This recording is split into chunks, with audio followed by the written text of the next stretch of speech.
Fanisi TV, a platform that centers the role of music and culture in the world from the perspective of artists, intellectuals, and cultural organizers. What's up, good, bro? Kosalama. Yeah. Yeah, okay. Yeah, I'm good, Nembe. I'm good. So this is the first of its kind, the Fanisi TV, under the Fanisi experiment. And you're the first guest. So introduce yourself. I am HR, the messenger. ID name's Kimemia Njuguna. I am a creative, a musician, beat maker, producer. All-round soulful being, man. I'm happy to be here. It seems familiar. Yeah. You feel me? Yeah, Yeah. we've conversed before in your early career. Yeah.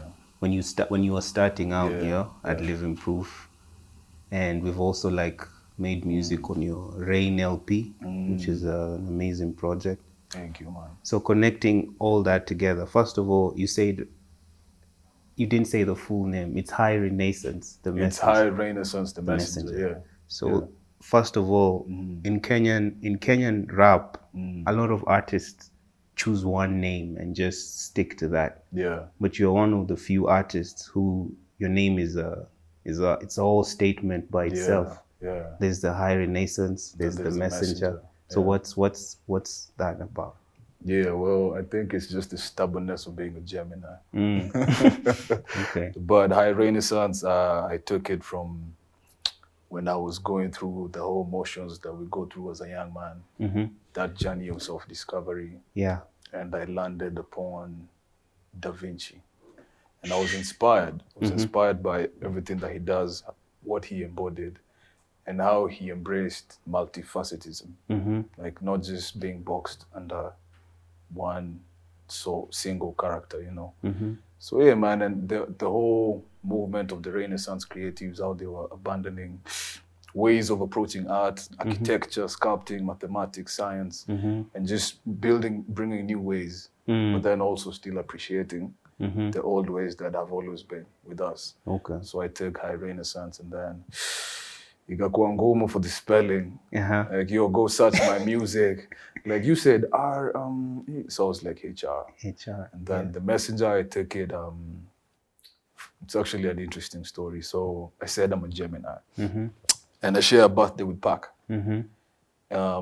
So the star sign for the planet for Gemini is Mercury. Yeah. Mercury was the messenger of the gods. And he had flying boats, kupeleka ripoti.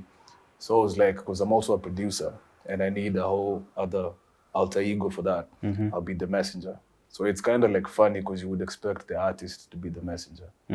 But now the messenger is the one who makes the beats. Now those are the flying shoes, and then High Renaissance comes and, you know, does the thing.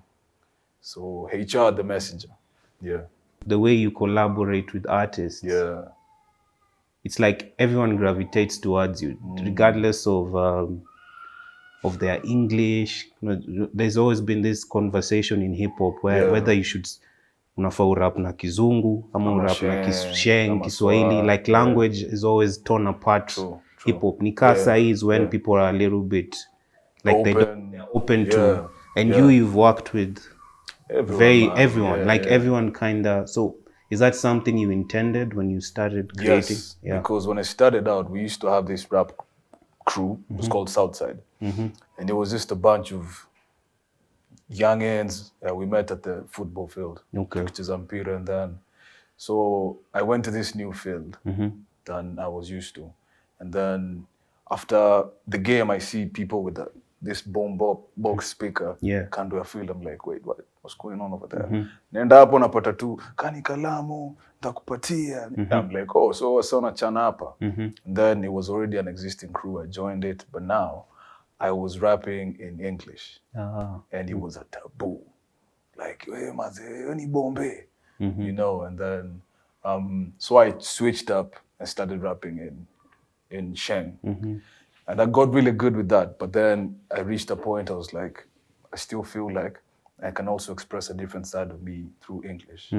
So I just morphed all of them and I started morphing them into verses. So I used to only do pure Sheng verses, pure English verses, and then I started morphing them together. And then that has always been like, if I see a fellow kindred spirit who is morphing, you know, first of all, I respect you because, you know, you've mastered that tongue. And then like, yeah, I'll be open to support. Okay. But then should you also be inclined to just want to understand that? You know, yeah. Okay. But how has it been your experience to rap on your own beats? Because most rappers, Yeah.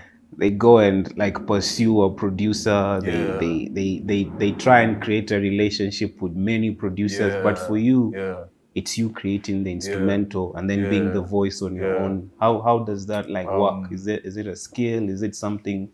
Is it an advantage? Is it a disadvantage? I think it's nuanced. I think it's just perspective. Because when I started out, again, joining that crew, I used to tell them that I make beats, but I never played it for them because I wasn't as confident in my sound. Because I'm sure you've heard most of my beats. They're very minimalistic because I believe like the vocal is like the last, like that salt and pepper, you know, like that seasoning ya mwisho. And so I when you listen to my beats purely as they are, if you're really into music, one might be like, it feels incomplete. But then it's like I made it with the intention of once you put your voice, then it's a whole thing. So it was hard at first, but then, because it actually started as a necessity. I used to play the keys in church. And then we used to make shoddy beats up in high school. Yeah. So when I really got into music, and then Tenem as a kitambo studio rates were high. It's not like right now you can record for even 500 shillings, you know. And so I did have the money. I had a laptop. I had a cracked version of FL Studio. Yeah. So I learned, and then I was like, I'll do this. But then when I started out, I just used to store the beats, never playing them for anyone. This was maybe just me learning subconsciously. This was me in the gym, you know. Okay. And then eventually I was like, let me just try it. And the first solid work was Rain, where I was like, I'll just do it. Okay. Yeah. Okay. Yeah. You're also like, are you a forensics? Like, what did you study? Yeah, I studied IT. I studied information forensics, security and forensics. Okay. Yeah. Okay. Does that affect, that's just a piece of paper that you keep on the side in this country of ours? Like, is it just let's something? work on a plan Z. Plan Z. Okay. It's not something that you pull from, or I'll be honest. I come from a very a family that believes in education. So it was more of like, okay, what do I need to do? I need to do a degree. I need to do a diploma. Let me do it. So that was the main reason. Like, I'll be honest, at first, I wasn't like, I'm going to finish high school and I'm going to go pursue, you know, it wasn't really in the plans for me. But then in the midst of it, I found myself, I found a new appreciation for like the scholars, you know, research, history. And it actually did help like even shape who I am. Yeah. Yeah. Okay. Yeah. There's this line by K. Oss. He says, hip hop is not dead, it's really the mind of the MC. And sometimes I think about that and I'm like, in this age of anti-intellectualism, even someone like me is like, hey, yo kizungu mingi peleka huko. We've been in ciphers at Ngara where like you're shunned once you show like you know something. You should always just be you should just always like a dictionary rapper. So I feel rap should always be like, it's reaching a place where we're being like dumbed down in a way. Break it down. Yeah. So how are you navigating, like, do you see like fun and just putting your soul in music is the most important thing? Because that's also another thing about you. It's like there's always, even if it's trap, there's always an element of some soulfulness in your. Do you think that's like what carries you through, or? I feel like at first it was a bit of a struggle between, like, I put it as two, like a fork on the road. Like, do I go the soulful way, or do I dumb it down or have fun? Okay. But eventually I landed on, again, just morphing. Like when I'm around certain artists, I can channel a certain part of me that would require me to invoke the soulful. Okay. Or I can be the producer and not be the vocal MC. There are spaces where I can just be the MC. There are spaces where I can just have fun. With just rhyming. Yeah. You know, like pata saka taka. You feel me? Like, yeah. Okay. So I think eventually I came into this state of like, whichever one that needs to come out, I can channel that. Okay. Yeah.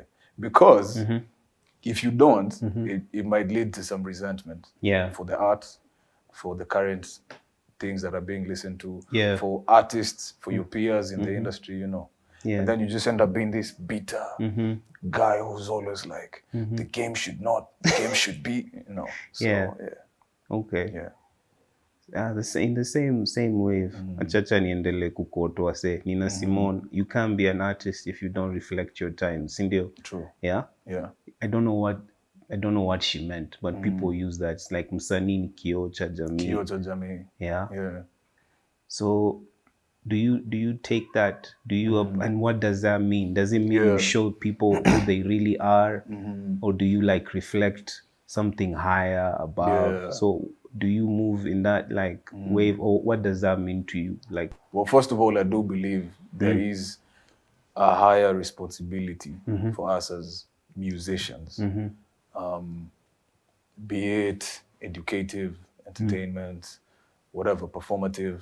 But like, I do believe there is a certain standard of responsibility. okay. And when you see like this cliche story of like how Future was rapping about Percocets, but he wasn't actually doing the thing. doing them. But Yeah. then kids were ordaining Future playing in the background, you know. So yeah, when it comes to that, I do agree. But now for me, I personally put myself on the canvas because I don't put a magnifying lens on society. I put it on me. And even if you listen to Rain, like there are some songs where I talk about addiction, I talk about struggles, mental health, Yeah. relationships, you know. And it's so easy for some other artists to see that as weak or, you know, exactly. But like for me, I think that's where I tap into. Okay. And I find joy in storytelling. But now when I'm doing it externally, it's more of like from an observational point of view. Like I saw Tra, they're doing this, so I'll make a song. I won't say it's Tra, I'll say it's John. Yeah. You know? Okay. Yeah. Yeah, Mr. Rain, I remember the song Icarus. Yeah, on Icarus Rain. is essential. It's about like a journey of your friend who's going through something. Yeah. And then you also like your song Guantana, inaitwanga mazangu zimeshika zimegwanta with Scam Cardinali. Yeah. You ukianza verse yako you say you don't smoke weed, don't you know, smoke. you don't. So what's that about? Like, ule rappers, Rongai vagishada ndo wanashindago ni aje mwa menyanya. Yeah, exactly. It's from actually a very comical point, where it's a response to all these pro-weed rappers. Yeah. Like this Wiz Khalifa type rappers who are like always, you know, wake up, smoke weed. So I'm like, okay, so you're making it cool. Me, I'll make not smoking cool. You know, okay. like, yeah, I wake up, I don't smoke. You know, and it's funny when I meet up with people who even listen to my songs and they still like, dog, I wasn't capping. I told you. Yeah, I really don't endorse. Validation near parking, but good, dope. Yeah. So I want us to go into the bigger picture, the wide picture, you know, like the history of Kenyan rap and where you stand. Like, if let's do a linear thought. I'm always not of the leaning of, you know, like things flow like that, because to me, music goes wherever it goes, you know. But we also like in Kenya, and there's history, there's Mau Mau, there's Kali. Yeah.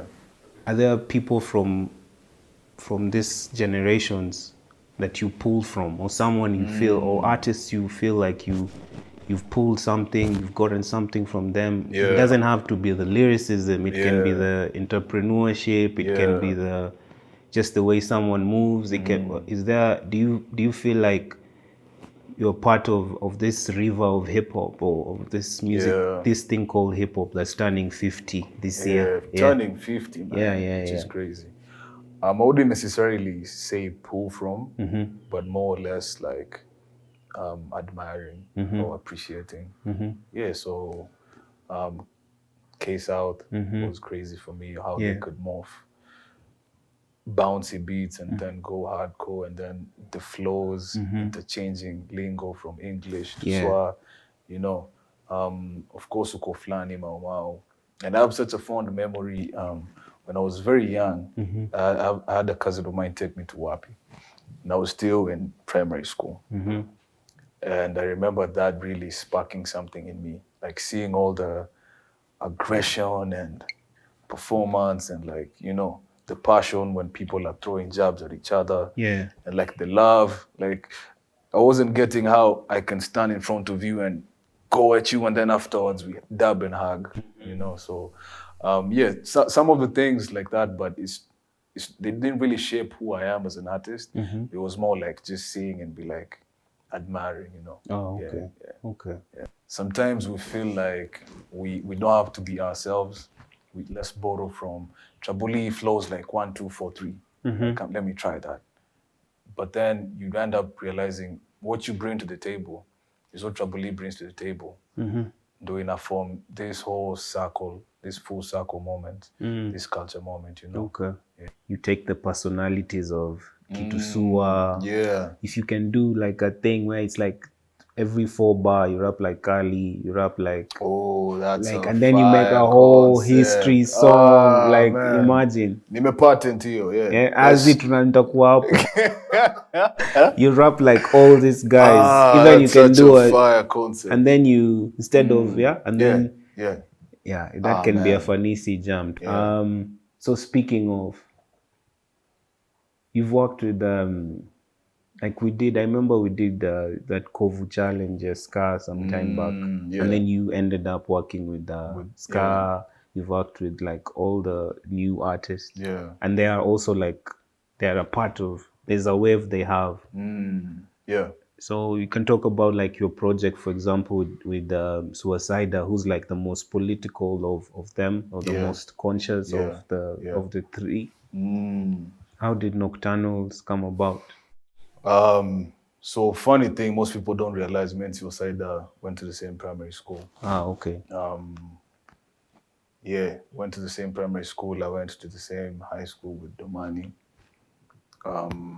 When high school gani sema represent Texas full stop. That's why kwa Kovu challenge yangu sema wajue nilikuwa na Domani Texas. So when Wakadinali came about, it was just the two guys, Sky and Domani, and then Sewersyda was behind the camera shooting. So I remember when they did Ulikuwa Wapi, I looked at this guy, I'm like, hii sura inakaa familia. The same day I was added on a group here, primary school, and I see the same guy. Like, Salim. Like, yeah, Kimemia. So we started talking. But funny enough, I worked with Ska first when we did Guantana. And then Siwa was doing Wada, his album, and he wanted beats. So I sent some beats. And among those beats was the beat for Mau Mau. And it already had the hook. So he called me, he's like, there's this drill beat Tumia. I was like, man, my bad. I shouldn't have sent it. That's my song. I was like, Wagwan. Like, see, I was like, yeah, let's do it. So we did Mau Mau. And the response was crazy. The chemistry was there. And then that was 2021 December. Okay. Now 2022, when it's starting, I texted him, I was like, yo, see, let me produce an EP for you. Like just entirely me do the EP. He was like, yeah, cool, but as long as you also rap on it. I was like, say less. And that's how Nocturnals came about. Okay. Yeah. Is it because you were recording at night? That's why it's Nocturnal? Yeah, so it was during Ramadan. Okay. So Sewersyda is Muslim. So he would only be available at night. Okay. So he would pull up to my spot past 11, past midnight. We knock like 2, 3, 4 hours and he's out. Okay. And we did that until it was done. Yeah. So Nocturnals, man. It's been out for 1 year. Yeah. People should go stream that. Okay. Yeah. And then when I met you is when we did Rain.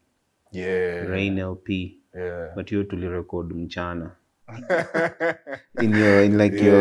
Hey Maze, it was like in your mom's. It was in my mom's house. Your mom's man. house. Yeah, I remember. Kwa bedroom. bedroom. And it was like a mic nilikuwa nabidi nishikilie kila time. Bruh. Soundproofing now. Hey man. Anyway, but that Rain was to me is like your seminal project. Yeah. It's very diverse. It has interesting sounds. It has, it reminds me of a mix of Isaiah Rashad, Kendrick, TD type of vibes.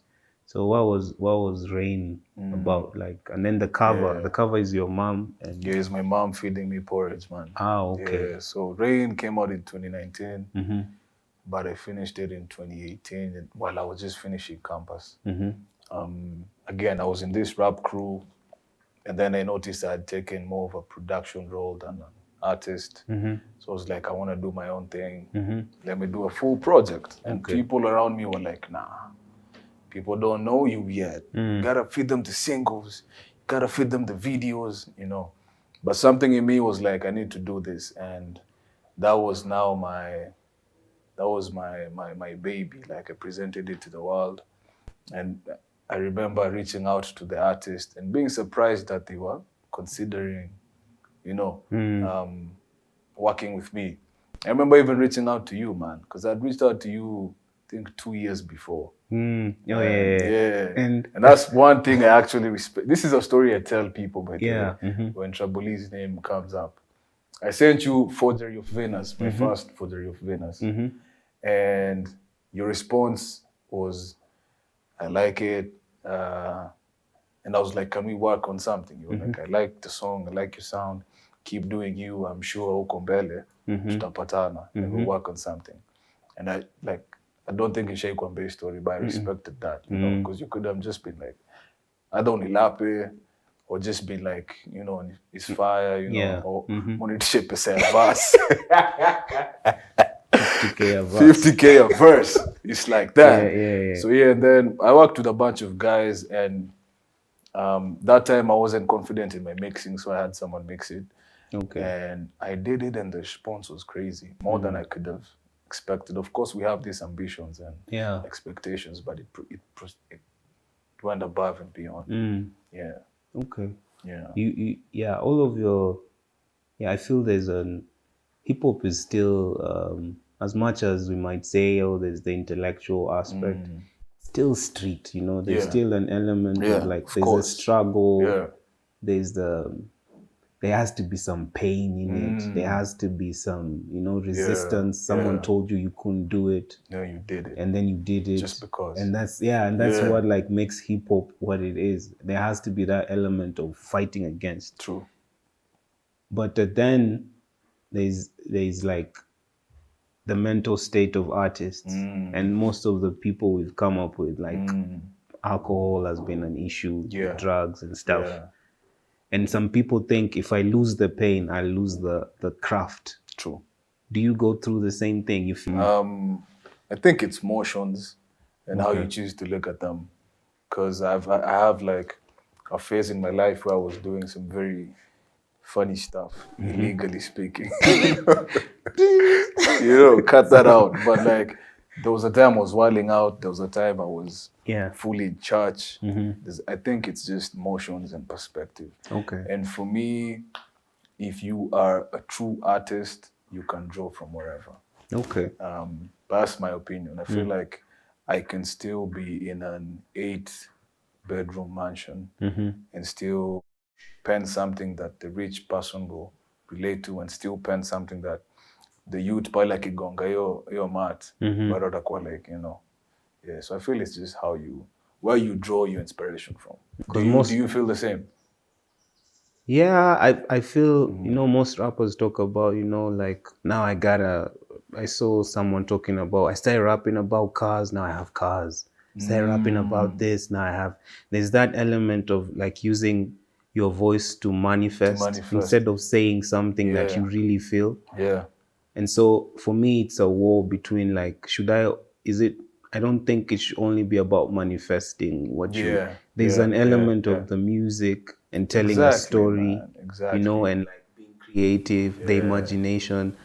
Again, so and then perspective. But then I don't think in other genres of music they lose that. They still gain the wealth, but they always, ukiangalia the Beatles in rock, they're always telling their pain, Linkin Park till the end, but they're not like struggling, you know. But people in hip hop, it's like, don't bring me struggle bars right now, you know. I'm at a different level. I'm at a different space. I'm a different. Give me luxury raps. But then when I talked to you, Kabla, the interview, you told me you just did a song called Decompress. And it's about your mental state and now how you're choosing to pull away from, you know. You can tell us more about the song, Decompress. So like you were saying, and I was saying emotions and perspective, I think it's intention. Like, why are you a musician? Why do you do what you do? Do you do it? It's the same as materialism. Why do you want things that you want? Because if you really go to that list and answer the question why, then you realize most of them are external factors. I want that band so I can stunt on them. I want that chick with the fatty, you know. So it's the same with the music. Why are you doing it? Are you doing it to feel good about yourself? Are you doing it to cover some insecurities? Are you getting into this persona to mask some pain? You know, so and then when that is taken away, then who are you? You know, and that brings me to the decompress part. And it's actually a very recent realization that I noticed the past like decade or so, I've been HR. And not Kimemia and HR. I've just been waking up, I'm HR. Studio music, anywhere, supermarket, I'm HR. You know, and then that really drained me because who was Kimemia without HR? And I saw Logic talk about this, and he was like, once he leaves the studio, he introduces himself as Bobby. Like, I'm Bobby. That's like, actually how I introduced. Like Logic aliachwa Kosto, you know. So that's why I did the song Decompress. It was more like venting. There's a line I say, they memorize my songs. Wanasema zina stabilize. Says so many go off my balance, off my tip. Lakini sini life, my G, gift and a curse when you rhyme like this. Like, if you put yourself as just that character, it drains you, man. You know. So I've had to learn recently how to separate the two. You know, even with family and friends, and just detach from that character. You know, so Hata ufai kuenda kwa Logic. Can just like the reason we had this Mustafa story. You know, so to the world he was this Mustafa guy, you know, showing, you know, you're famous. And then at home your mom is sick. Your mom is sick. I gotta do what I gotta do. And then but I like how I got so many perspectives. People, me, I didn't even know. It was other people sending me, people around me. They're like, what do you think of this artist story? Because apparently, as an artist, you should have a say on it. But at the same time, it's that thing of persona and who you really are. Because some people, for some artists I've met, they're so in their persona because that's what got them the money, got them the fame. Do you feel like you ever disappear again? Because you might have met this song, but does that mean like, has it healed you? Because Chris talks about like the things artists write, they heal the listener faster than the one who wrote them. So someone else might hear it and it will save them from the situation. But how do you like persona and reality? Like, how do you navigate? Well, I think it's an everyday thing. I don't think you can just wake up and like just attain that realization. So for me personally, it's an everyday process. Where I have to intentionally switch off, or log out, or you know, detach or switch off. And like it's been peaceful for me. Like makumbukadi tukiongea, you're like, how's the music? I'm like, hey, me, I'm just enjoying it. When it's about music, me, I'm just, you know, going through the ups and downs, in and out the bamboo forest. You know, just trying to attain that peace and not just be about the music. Okay. Yeah. Okay. Yeah. Now, like, what are you working on now? Is Decompress part of a project you're working on? Yeah, Decompress is part of a project I've been working on. Yeah. Yeah. I'm working on. I still don't know if it's an EP or an LP or an album, but yeah, it's definitely something. Okay. And it's coming.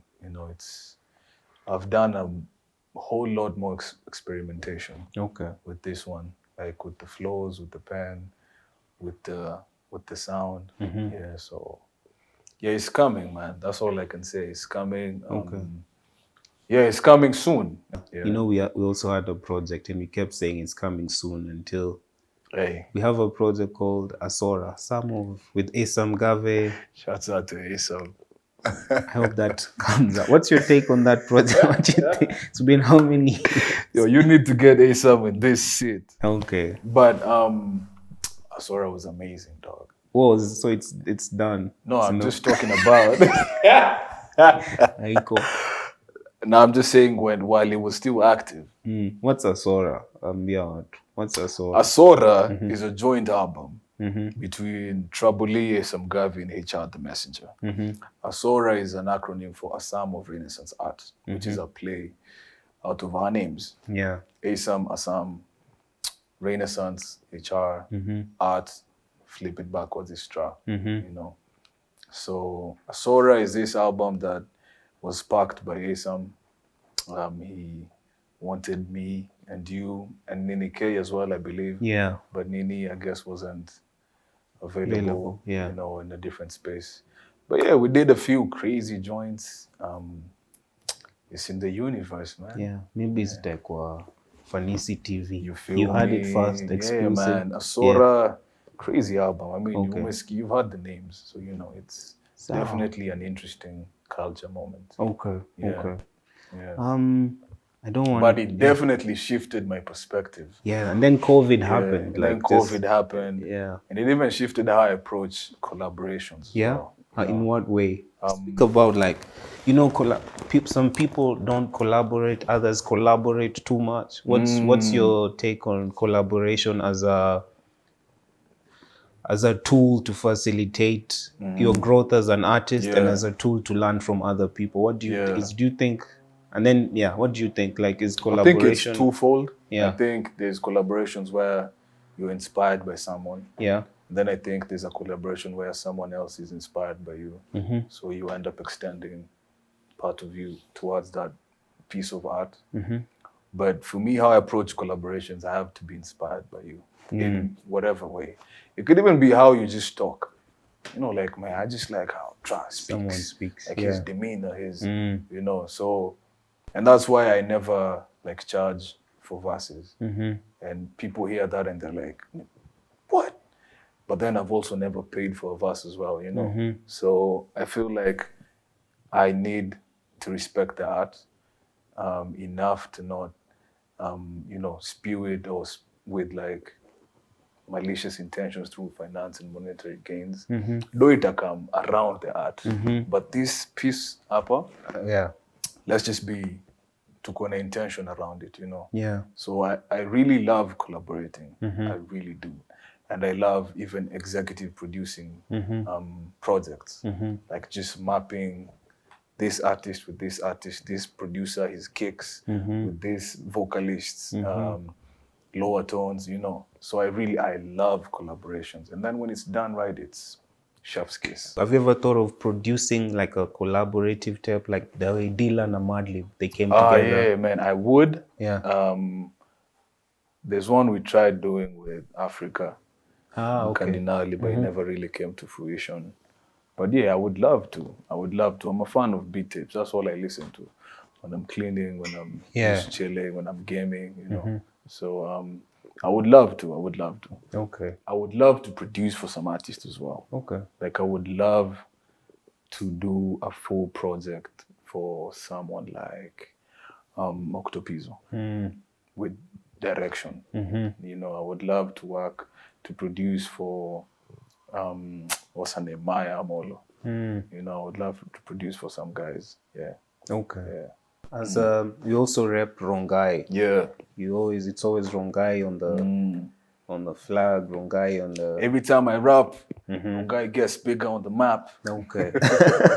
Yeah, yeah. Yeah. Why is that important to you? Why is why is that necessary for them to know where you're from? Yeah, I feel like Rongai has a lot to offer. And this is not even ties to the street where I'm ready to die for. Please don't die over the neighborhood, but yeah, but like it's where I've grown up most of my life. It's shaped my lingo. It's shaped how I talk to girls, how I look at my tattoos. It's shaped a lot. Even the movie shop culture that came, So it's really shaped even how I play. I used to play soccer, So, and I feel like it has a lot to offer in terms of creativity and creatives. Yeah. And this is just from a point of, I want you guys to hear these guys here, So it's more like that. So it's like, mtu ana rep Ronga sana, kuni Ronga kuna nini, hebu come. 1, 2, 3, 4, 5. So yeah.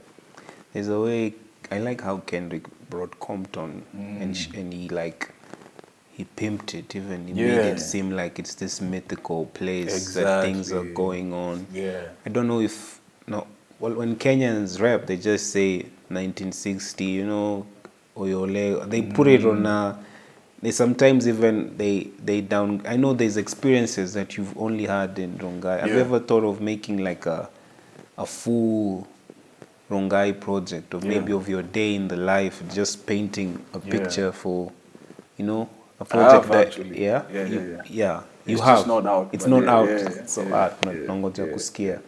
But shouts out to Rongai. I even have a cipher coming. Oh, okay. Just purely Rongai artists. Amazing. Yeah. Amazing. Shouts out to Rongai. Peace. 1, 2, 5. Alafu, as we close, man, do you have like words you'd like to give, piece of advice, things you think to the youth, let's say to the youth first, to the youth, and then maybe to the artist, and then something to your future self, to an older HR, something you'd want to play back and say, oh, hey HR, I told you this. Oh man, that's crazy. So to the youth I would say that it's okay to not be okay. It's okay to have bad days. Social media has brought around this comparative culture, like I do better than you, I'm better than you. And it's even more heavy on like the younger generation, like the Gen Zs and them. So it's okay to have bad days. People only show their best days on social media. No one shows them crying. No one shows when bills are due and you don't have a way forward. So I would just say to the youth it's okay to not be okay, and it's okay to be yourself. Like, don't put anyone on a pedestal. They're just as human as you. So humanize your experience, man. Yeah. To the youth to the creatives and artists, it is okay to make bad art. It is okay to not know what's next. It's okay to flop. It's okay to not gain that level or that you wanted to with this project, Like, it's okay. Yeah, I think ndasema tu pia, like I said to the youths, it's okay to not be okay. It's okay when things don't go your way, because out of that experience is where the art comes from. Yeah. And to HR. Man, to HR. HR miaka ngapi hivi? Yeah. To the future of HR. I hope you lived in your truth. I hope you really lived in your truth. I hope you did what you wanted to do. I hope you said all you wanted to say. I hope you spoke your truth. And I hope that you are happy